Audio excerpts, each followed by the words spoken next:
이 교회 안에는 세 부류의 사람이 있어요. 첫째는 그냥 교인입니다. 이 교인은 어떤 사람이냐면 그냥 교회를 다니는 사람이에요. 그러니까 구원의 확신이 없어요. 아직 예수님을 내 구주로 영접하지 않았고 그냥 교회를 다니는 사람. 이런 사람은 천국에 대한 확신도 없고 내세에 대한 확신도 없습니다. 두 번째는 어떤 사람이냐면 신자입니다. 신자는 뭡니까? 예수님을 자기의 구주로 영접하고 천국에 대한 소망을 가지고 예수님을 믿는 사람. 예수를 믿으면서 주시는 하나님의 은혜를 받아서 풍성한 삶을 살아가고 그리고 이 세상을 마쳤을 때는 영원한 천국에서 주님과 함께 살기를 원하는 사람. 이런 사람이 바로 신자라 그렇게 말씀드릴 수가 있습니다. 세 번째는 어떤 사람이냐면 제자입니다. 제자는 예수님을 믿어서 구원받는 것으로 끝나는 게 아니고 나 예수 믿으니까 구원받았다 이게 아니고 이것으로 끝나는 게 아니라 한 걸음 더 나아가서 나를 구원하신 예수님을 사랑하고 예수님을 따라가는 삶을 살아가는 자, 이 사람이 바로 예수님의 제자라고 할 수가 있습니다. 그래서 우리는 진정한 제자된 재직이 되어야 되겠다. 할렐루야.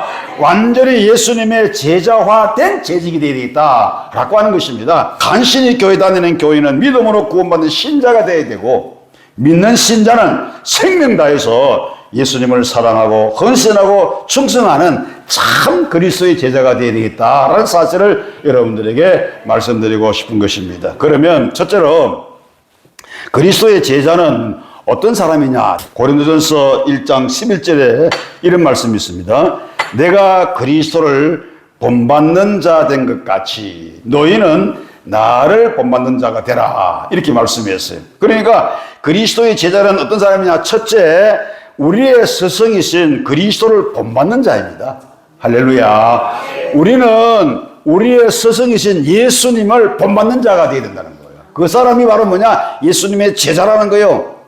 그래서 바울 사도가 내가 그리스도를 본받는 자 된 것 같이 너희는 나를 본받는 자가 되라 이렇게 말씀했습니다. 비전을 안고 달려가는 자신의 모습을 본받으라는 거예요. 바울의 어떤 바울의 어떤 모순, 약한 부분 그걸 닮으라는 게 아니라 그런 흠이 있음에도 불구하고 복음을 가지고 달려가는 이 바울 사도 그런 자기를 본받으라고 그렇게 말씀하는 거예요. 그래서 오늘 재직 여러분들은 바울이 말한 거 내가 그리스도를 본받는 것처럼 너희는 나를 본받는 자가 되라 한 이 말의 중심을 아시고 여러분이 정말로 닮아가는 그리스도인이 되어야 되겠습니다. 주님을 닮아가고 또 모든 사람들에게 본이 될 수 있는 그런 믿음의 재직이 되어야 될 줄로 믿습니다. 할렐루야. 두 번째는 제자는 스승의 일을 대신하는 자입니다.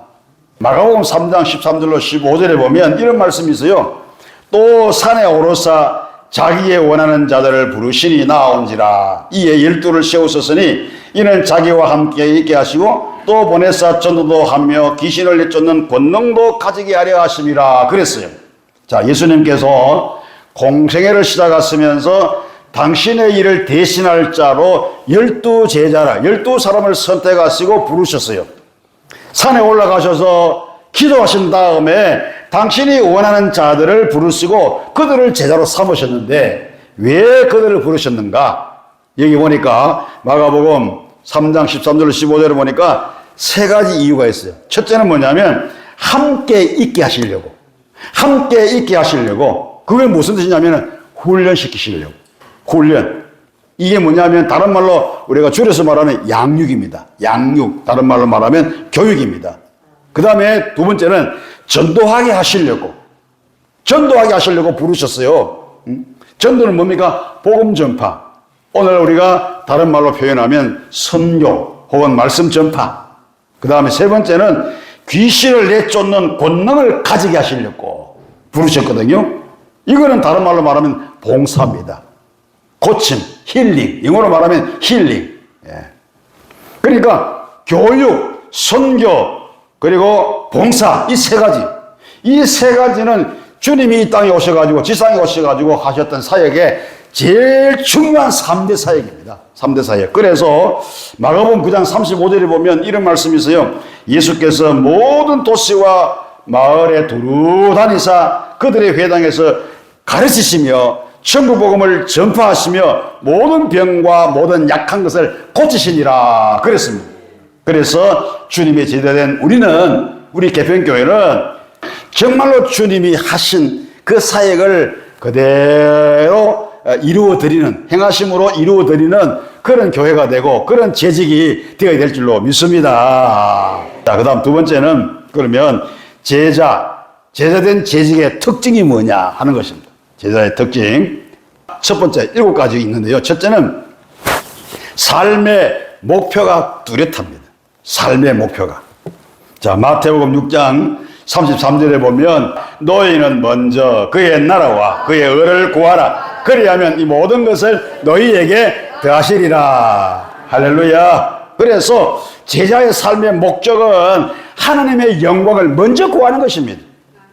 삶의 목적이 하나님의 영광인 것입니다. 이게 바로 재직의 삶의 목표가 되어야 된다라고 하는 것입니다.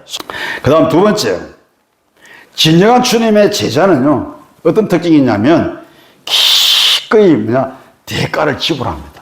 기꺼이 대가를 지불합니다. 누가복음 9장 23절에 보면 또 무리에게 이르시되 아무든지 나를 따라오려거든 자기를 부인하고 날마다 자기 십자가를 지고 나를 따를 것이니라 그랬어요. 그럼 여기서 말하는 자기 부인은 뭘까요? 자기 포기. 다시 말하면 내 자신에게 붙어있는 불순물 있죠. 이런 불순물들을 전부 제거하는 겁니다. 이거를 또 다른 말로 말하면 체질 개선이에요. 체질 개선. 그런데 이 체질 개선을 하려고 하면 엄청난 진동이 일어납니다. 엄청난 진동. 오늘 우리 개편교회 모든 재직들은 이렇게 체질 개선, 자기 부인, 그래서 대가를 지불할 수 있는, 그래서 좋은 재직이 되기를 주의 이름으로 축복합니다. 세 번째 특징은 뭐냐면 정성된 재직은요, 제자는 자신의 생활에 얽매이지 않습니다.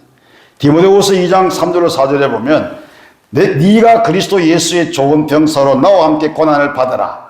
병사로 복무하는 자는 자기 생활에 얽매이는 자가 하나도 없나니 이는 병사로 모집한 자를 기쁘게 하려 함이라 그랬어요.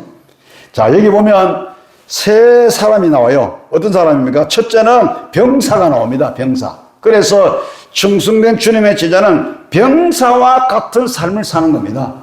그리고 또 한 사람이 있어요. 경기장에 선수와 같은 삶을 사는 겁니다. 경기하는 선수는 법대로 해야 되죠. 그렇지 않으면 아무리 잘했어도 실격 처리가 돼가지고 인정받을 수 없고 메달을 못 답니다. 그 다음에 또 한 사람이 있습니다. 수고하는 농부와 같은 삶. 수고하는 농부와 같은 삶. 이게 뭐죠? 수고한 농부는 반드시 뭡니까? 가을에 수확할 소출을 뭡니까? 기대하는 겁니다. 무슨 뜻이냐면은 진정한 주님의 제자는 열심히 복음과 봉사의 씨앗을 뿌리고 주님께서 주실 상급을 기대하는 것입니다. 재직 여러분, 내 생활에 얽매이지 않고 하나님의 말씀에 따라 하나님께서 주실 엄청난 상급을 기대하면서 복음의 씨앗을 심고 헌신하는 진정한 주님의 제자, 재직이 다 되시기를 축원합니다. 다섯 번째, 충성된 제자는 독립된 기질이 있잖아요. 독립된 기질을 갖고 있지 않습니다. 그 독립된 기질이 뭐냐면 툭툭 튀어나오는 거예요. 툭툭 튀어나오는 거.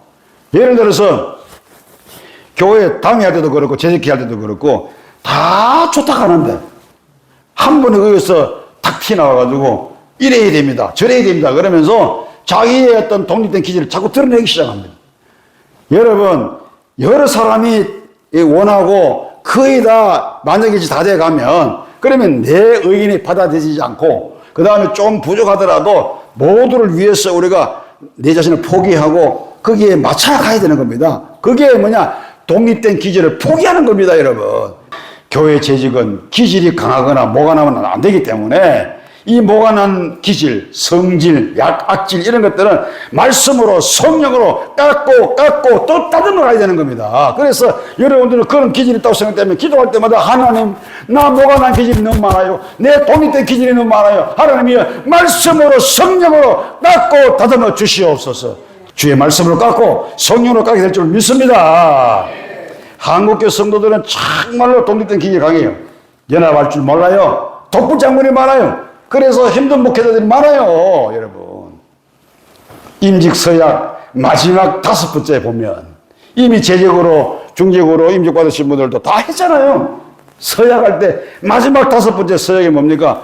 본 교회의 화평과 연합과 성결함을 위하여 진력하기로 뭐합니까? 명시합니까? 묻잖아요. 그걸 뭐라 그럽니까? 다 대답은 다 해서 예. 그런데 뭘 성결함과 연합하고 화평을 위해서 진력합니까? 자기 주장 안 되면 삐져버리고 나가버리고 그래가지고는 절대로 중요한 충성된 재직이 될 수가 없는 거예요. 독립된 기질을 말씀으로 성령을 꺾고 다듬고 제거해야 됩니다. 그리고 교회 연합과 섬김을 절개해야 됩니다. 은혜가 되시기를 축원합니다. 여섯 번째, 충성된 제자는 선불이죠. 선불이나 올무에 걸리지 않습니다. 히브리서 12장 15절에 보면 너희는 하나님 은혜에 이르지 못하는 자가 없도록 하고 너희는 뭐요? 하나님 은혜에 이르지 못하는 자가 없도록 하고 또 선뿌리가 나서 괴롭게 하고 많은 사람이 이로 말미암아 더럽게 되지 않게 하라 그랬어요. 교회에서 중직을 선출할 때 전과 있는 사람이잖아요. 전과 있는 사람, 검증되지 않는 사람, 이런 사람을 쓰면 안 돼요. 검증이 안 된 사람 몰라요, 여러분. 검증이 안 된 사람은요, 지금은 다 착해, 다 열심히, 다 충성해요. 다 깔아냈어요. 언제 일어난지 아십니까? 어떤 결정적인 순간 되면 속에서 다 올라와요. 기술로 섬기는 게 아니라 비전으로 섬겨야 되기 때문에 반드시 검증할 필요가 있다. 그래서 충성된 주님의 제자는 선불이나 올무에 걸리지 않는다. 할렐루야. 마지막 7번째. 충성된 제자는 자신의 생활을 절제합니다. 고린도서 9장 24절에 운동장에서 다름질하는 자들이 다 달릴지라도 오직 상을 받는 사람은 한 사람인 줄 너희가 알지 못하느냐? 너희도 상을 받도록 이와 같이 다름질하라 그랬어요. 여러분, 경기장에서 많은 사람이 경기를 안 할지라도 금메달 받는 사람은 1등은 한 사람밖에 없습니다. 그래서 바울이 너희들도 이와 같이 상을 받는 자가 되라 말씀했어요. 그래서 우리는 선한 싸움을 싸우면서 반드시 상을 받아야 할 것입니다. 고린도서 9장 25절에 이 길을 다투는 자마다 모든 일에 절제하나니 그들은 석을 쓰는 자의 관을 얻고자 하되 우리는 썩지 않을 것을 얻고자 하노라 그랬어요. 상을 받기 위해서 메달을 획득하기 위해서 절제하는 것이죠. 이 길은 사람은 절제합니다, 여러분. 그런데 석을 멸류고 한 세상적 상을 받기 위한 사람들 이렇게 절제하는데 썩지 않는 상을 받아야 할 우리는 어때야 됩니까? 당연히 우리도 절제를 해야 됩니다. 그래서 바울은 절제된 삶을 살기 위해서 뭐라고 그랬어요? 날마다 자신을 쳐서 그리스도에 복종시킨다고 그랬어요. 저와 여러분들도 이 절제를 못하면 내 욕망, 내 성질 이거 절제 못하면 하나님이 내게 주신 축복을 절대로 못 누립니다, 여러분. 말씀 맺겠습니다.